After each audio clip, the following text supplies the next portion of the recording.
പണ്ടൊരു ആമയെ ഒരു സിംഹം പിടിക്കാൻ വന്നു. ഭക്ഷണത്തിന് വേണ്ടി ആമയെ പിടിച്ചു. പക്ഷെ സിംഹമായതുകൊണ്ട് സിംഹം രാജാവാണല്ലോ, രാജാവിന്റെ ഫോർമാലിറ്റീസ് ഒക്കെ ഉണ്ട്. അപ്പോ ഈ സിംഹം ചോദിച്ചു ആമയോട്, അവസാനമായി നിനക്ക് എന്തെങ്കിലും പറയാനുണ്ടോ? ഈ ആമ പറഞ്ഞു, ഉണ്ട്. എന്താ? എന്നൊന്നൊരു 10 മിനിറ്റ് ഫ്രീ ആക്കി വിടണം. 10 മിനിറ്റ് കൊണ്ട് നീ എന്ത് ചെയ്യാനാണ്? ഞാൻ എന്തെങ്കിലും ചെയ്തോട്ടെ. എന്നാ പിന്നെ 10 മിനിറ്റ് ഫ്രീ. ഈ ആമ എന്ത് ചെയ്തു എന്ന് പറഞ്ഞാൽ ഒന്ന് കയ്യും കാലൊക്കെ നിവർത്തി, എന്നിട്ട് നിലത്തുനിന്ന് കുറച്ച് മണ്ണ് ഇങ്ങനെ കുഴിച്ചെടുത്തു. എന്നിട്ടത് മേല് പുരട്ടി, എന്നിട്ട് കിടന്നൊന്ന് ഉരുണ്ടു. ആകെ നിൽക്കുന്ന സ്ഥലമൊക്കെ ഒന്ന് അലങ്കോലപ്പെടുത്തി. 10 മിനിറ്റായി. ആമ പറഞ്ഞു, ശരി, ഇനി എന്നെ തിന്നോളൂ. അപ്പൊ സിംഹം ചോദിച്ചു, ഇതെന്താ പരിപാടി? ഇതെന്ത് വിചിത്രമാണ്, നിനക്ക് ഭ്രാന്തായതാണോ? മരണം ഓർത്തിട്ട്?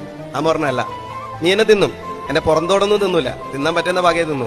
എന്നെ അന്വേഷിച്ച് എന്റെ നാട്ടുകാരും ബന്ധുക്കളും മക്കളും ഒക്കെ വരും. ഞാൻ ഇവിടെ പോയി എന്നറിയാം. വന്നു കഴിഞ്ഞാൽ എന്റെ പുറന്തോടൊക്കെ കാണുമ്പോൾ അവർക്ക് മനസ്സിലാവും നമ്മളെ ചങ്ങാതി അപകടത്തിൽപ്പെട്ടിരിക്കുന്നു, ആരൊക്കെ ഒന്ന് തിന്നിരിക്കുന്നു.